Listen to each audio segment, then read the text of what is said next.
तो चलिए आज स्टार्ट करते हैं। बौद्ध धर्म का जो ऑब्जेक्टिव पार्ट चल रहा था, ये लेक्चर 2 चलने वाले हैं।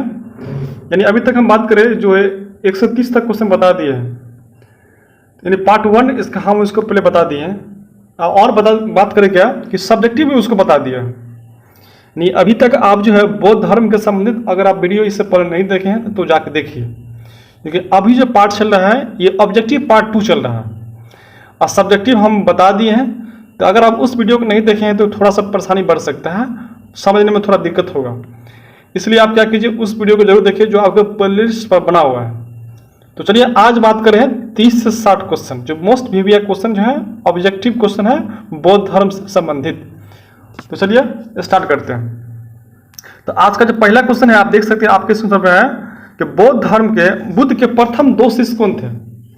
देखिए बुद्ध के जो शिष्य की बात करते हैं, यहाँ से 2 तरह के क्वेश्चन पूछे जाते हैं। अगर आपको गृहस्थ शिष्य पूछा जाएगा, बौद्ध धर्म के प्रथम गृहस्थ शिष्य बात किया जाएगा, गृहस्थ शिष्य के बारे में बात किया जाएगा जो घर पर रहते थे, तो उसमें आपको हो जाएगा तपस्वी, यानी कि इसमें तब हो जाएगा आपको तपस्वी और भल्लिक, यानी तपस्वी और क्या हो जाएगा भल्लिक, यानी कि ये आपका हो जाएगा। ठीक, अगर आपको यानी इसका जो उसके बाद बात करें क्या, 2 आपको जो है भिक्षु शिष्य का बात किया जाएगा। अगर भिक्षु शिष्य का बात करें, भिक्षु जो घर पर त्याग दिया था उसके बारे में बात करें, वहां पर आता है 2 शिष्य था। एक का नाम था कौंडिल्य, कौंडिल्य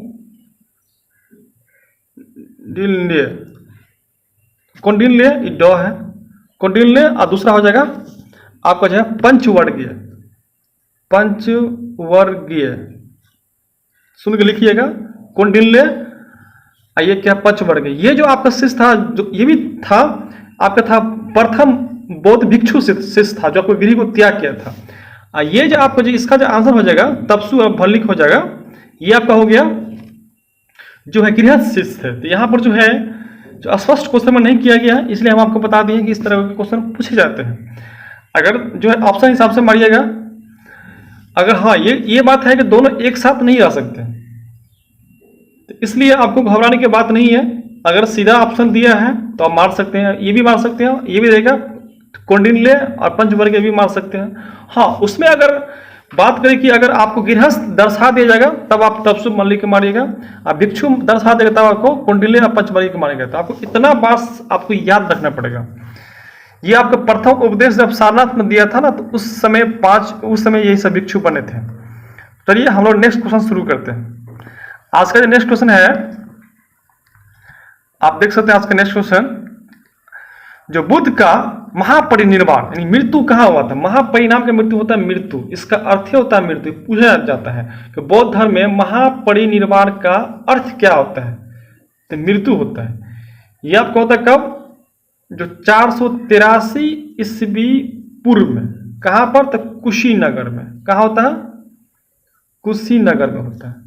तो अब इसका आंसर क्या हो जाएगा, बी आंसर हो जाएगा। उसके बाद जो नेक्स्ट क्वेश्चन है कि बुद्ध के महापरिनिर्वाण के समय उसकी आयु कितनी थी, तो बताए थे उसकी आयु कितनी थी, 80 वर्ष की आयु में इसकी मृत्यु हुआ था।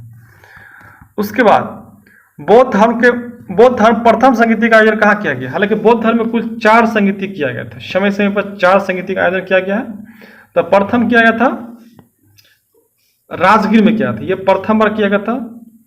दूसरा होगा वैशाली हो जाएगा, सॉरी ये आपका प्रथम है, ये दूसरा हो जाएगा, ये आपका तीसरा हो जाएगा, ये आपका चतुर्थ हो जाएगा। तो इसका जो आंसर हो जाएगा राजगीर होगा। यानी बौद्ध धर्म में कुल समय समय पर 4 बौद्ध धर्म का आयोजन किया गया था संगीतिया का, राजगीर, वैशाली, पाटलिपुत्र और कुंडलनवर, और अलग अलग राजाओं के काल में किया गया था। तो आप जब है उसको सबको देखिएगा, हमने इसके लिए अलग से प्लेलिस्ट बना दिया है चारों का, क्योंकि वहां से क्वेश्चन पूछे जाते हैं। तो इसलिए आपको वहां वो वीडियो को जरूर देखना पड़ेगा, क्योंकि यहाँ से भी क्वेश्चन बनते हैं। राजाओं का नाम दिया जाएगा, उसका अध्यक्ष क्या था, उसमें क्या क्या हुआ, सारी बात बता दिया गया। एक बार उसको देख लीजिए, अच्छा रहेगा आपके लिए। उसके बाद क्वेश्चन है, आगे क्वेश्चन है बौद्ध धर्म प्रथम संगीति के अध्यक्ष कौन थे। तो बौद्ध धर्म के जो प्रथम संगीत अध्यक्ष थे, ऑप्शन है आनंद, महाकश्यप, उपाली, अश्व घोष। इसका जो आंसर हो जाएगा जो राजगीर तरफ जो हुआ था महाकश्यप, इसका हो जाएगा, यानी कि इसका आंसर क्या हो जाएगा, बी आंसर हो जाएगा। उसके बाद क्वेश्चन है द्वितीय बौद्ध संगीति का आयोजन कहाँ गया था, तो राजगीर, दूसरा वैशाली में, यानी इसका आंसर बी हो जाएगा। उसके बाद तृतीय बौद्ध संगीति किसके शासनकाल में हुआ था, यहाँ पर राजा पूछ रहा है, यहाँ क्या हो जाएगा, अशोक था उस समय, अशोक था। इसमें जब प्रथम बौद्ध संगीति का आयोजन था उस समय जो राजा, ये प्रथम के समय अजातशत्रु था, और बात करें तृतीय जो हो ये आपका चतुर्थ में था, अशोक आपका तृतीय वाला में था। तो तृतीय बौद्ध संगीत आयोजन किसके काल में हुआ था, तो आपको क्या हो जाएगा, अशोक के काल में था। तो आप लोग देख सकते हैं। उसके बाद क्वेश्चन है तृतीय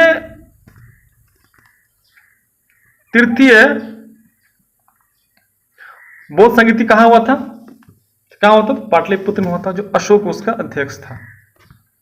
उसके बाद चतुर्थ बौद्ध संगीति किसके साथ शासनकाल में हुआ था, तो चतुर्थ बौद्ध संगीति हुआ था, आप कभी बताए थे, जो है कनिष्क के काल में हुआ था, यानी कि इसका आंसर क्या हो जाएगा, बी इसका आंसर हो जाएगा। उसके बाद नेक्स्ट क्वेश्चन आप देख सकते हैं कि चतुर्थ बौद्ध संगीति कहाँ हुआ था, तो जम्मू कश्मीर में कुंडलमल में हुआ था।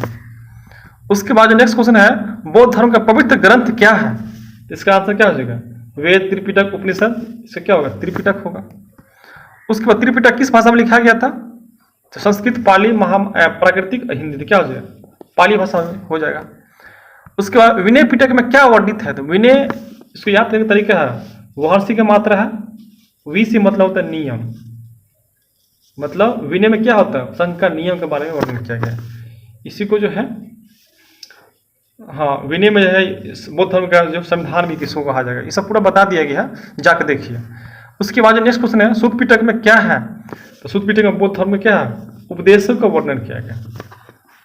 उसके बाद क्वेश्चन है अभिधान पिटक किससे संबंधित है, दर्शन एवं सिद्धांत, संघ के नियम, जीवनी। अब पूछ रहे क्या होगा इसका, दर्शन एवं सिद्धांत। उसके बाद आंसर है, नेक्स्ट क्वेश्चन है बौद्ध धर्म का प्रतीक चिन्ह क्या है, इसका जो है प्रतीक चिन्ह क्या है, तो धर्म चक्र हो जाएगा इसका। उसका इसके बाद नेक्स्ट क्वेश्चन है बुद्ध की माता का क्या नाम है, बुद्ध की माता का क्या नाम है, तो यहां से जो क्वेश्चन जो है दो तरह से पूछे जाते हैं। बुद्ध की माता अगर जो जन्म दिए था उसका हो जाएगा आपका महामाया हो जाएगा, लेकिन जन्म के 7वें दिन इसका मृत्यु हो जाता है, तो उसका जो मौसी थी प्रजापति गौतमी, ये इसका क्या किया था कि लालन पोषण किया था, लालन पोषण किया था। तो इसका आंसर हम लोग जो है ये बेस्ट रहेगा, ऑप्शन देखना पड़ेगा और क्वेश्चन के हिसाब से भरना पड़ेगा। क्लियर नहीं किया गया इसलिए कोई दिक्कत नहीं है। बुद्ध के पिता का क्या नाम था, पूरा बताया क्वेश्चन है, बिंबिसार, शुद्धोधन, अजातशत्रु, प्रसूनजित। क्या होगा आंसर, शुद्धोधन इसका हो जाएगा, नहीं बी आंसर हो जाएगा इसका, यानी कि बुद्ध के माता का क्या नाम था, शुद्धोधन। नेक्स्ट क्वेश्चन देख सकते हैं आप। नेक्स्ट क्वेश्चन है बुद्ध के पत्नी का क्या नाम था, तो यशोधरा, गौतमी, महामाया, आम्रपाली। क्या हो जाएगा, यशोधरा हो जाएगा। उसके बाद नेक्स्ट क्वेश्चन आप देख सकते हैं बुद्ध के पुत्र का क्या नाम था, तो राहुल, आनंद, नंद और देवदत्त। क्या हो जाएगा इसका, राहुल आंसर हो जाएगा। उसके बाद नेक्स्ट क्वेश्चन बुद्ध के सारथी का क्या नाम था, उसका सारथी था उसका नाम क्या था, किसका, उसका चन्ना हो जाएगा, बी आंसर हो जाएगा। नेक्स्ट क्वेश्चन है बुद्ध के प्रिय शिष्य कौन था, इसका आंसर क्या हो जाएगा, आनंद हो जाएगा, आनंद था प्रिय शिष्य। उसके बाद बुद्ध के संघ में महिलाओं का प्रवेश का श्रेय किसे दिया जाता है, तो हालांकि आनंद और प्रजापति गौतमी दोनों के जो है श्रेय था, दोनों के योगदान था बौद्ध धर्म में महिलाओं का प्रवेश कराना।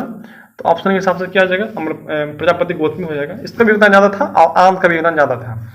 उसके बाद बौद्ध धर्म का प्रमुख लक्ष्य क्या था, तो इसका क्या आंसर हो जाएगा, निर्वाण की प्राप्ति, यानी मृत्यु कैसे होगा, क्योंकि जो वस्तु जन्म लिया है उसका मृत्यु निश्चित है, यह बौद्ध धर्म का सबसे बड़ा सत्य है। बौद्ध धर्म का प्रथम उपदेश क्या कहलाता है, तो बौद्ध धर्म का प्रथम उपदेश जो है धर्म चक्र परिवर्तन कहा जाएगा। महापरिनिर्वाण मतलब होता है मृत्यु, पूछा जाता है, लिखिएगा आप लोग।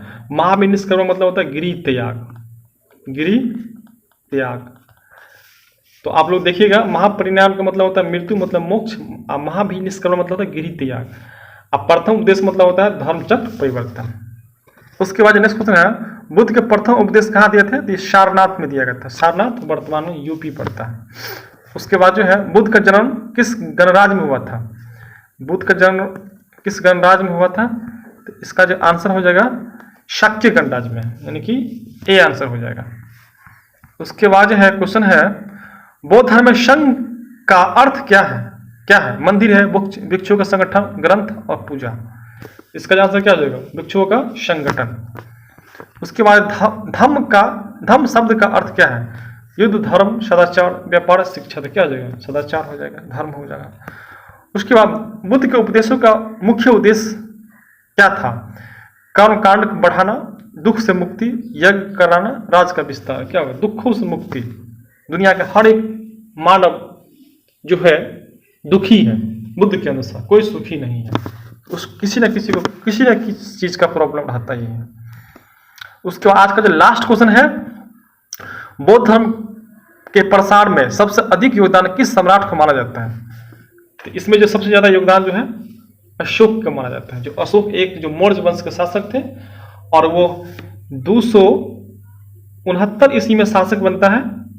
और कहा जाता है कि जब कलिंग युद्ध का जो युद्ध हुआ था 261 ईस्वी में हुआ था, कलिंग युद्ध, जिसमें जो राजा खारवेल था, उड़ीसा अभी वर्तमान पड़ता है, इस युद्ध में जो है कहा जाता है कि 1 लाख लोगों की मृत्यु हुआ था, जिसमें अशोक ने बहुत सारे लोगों को हत्या किया था। जब उसी में जो है एक घटना घटता है कि जब युद्ध समाप्त होने के बाद जब राजा जाता है देखने के लिए युद्ध स्थल पर, लोगों को तड़पते हुए देखता है, तो उसको हृदय का चोट पहुंचता है अशोक को। इस कारण से अशोक ने उसी समय युद्ध का नीति छोड़कर धर्म का नीति अपनाया। मतलब उसने युद्ध का नीति को त्याग कर दिया, अब बौद्ध धर्म को स्वीकार कर लिया। ये घटना उसके लिए बहुत बड़ा परिवर्तन दिलाया था। इसी कारण से उसने अपने प्रजाओं को अपने राज्य में बौद्ध धर्म को काफी प्रचार किया और देश विदेश में भी प्रचार किया। ये श्रीलंका में भी भेजा राहुल एवं संघमित्रा को। तो ये रहा आज का लास्ट 60 क्वेश्चन। ये बौद्ध धर्म से संबंधित था। ये बौद्ध धर्म आज जो जितने सारा हो सके क्वेश्चन एग्जामिनेशन के लिए हमने बताया, जो आपको एग्जाम में छूटेगा नहीं। पहले सब्जेक्टिव तो ऑब्जेक्टिव बताए हैं। ऐसे ही मेरा सीरीज चलता रहेगा। अगर ये वीडियो आपके लिए अच्छा लगा हो, हेल्पफुल लगा हो, तो हमारे वीडियो को सब्सक्राइब कर दीजिएगा। आप लोग भी क्या कीजिएगा, लिखिए। जो क्वेश्चन आपसे नहीं बनता है उसको कॉपी में बार बार लिखिए और उसको बार बार याद कीजिए, क्योंकि लिखने से ही याद होगा, सुनने से कम याद होगा। क्योंकि आज सुनिएगा कल भूल जाएगा, लेकिन कॉपी में रहेगा तो कभी भी उसको आप देख सकते हैं एग्जामिनेशन के टाइम में। थैंक यू, धन्यवाद वीडियो देखने के लिए।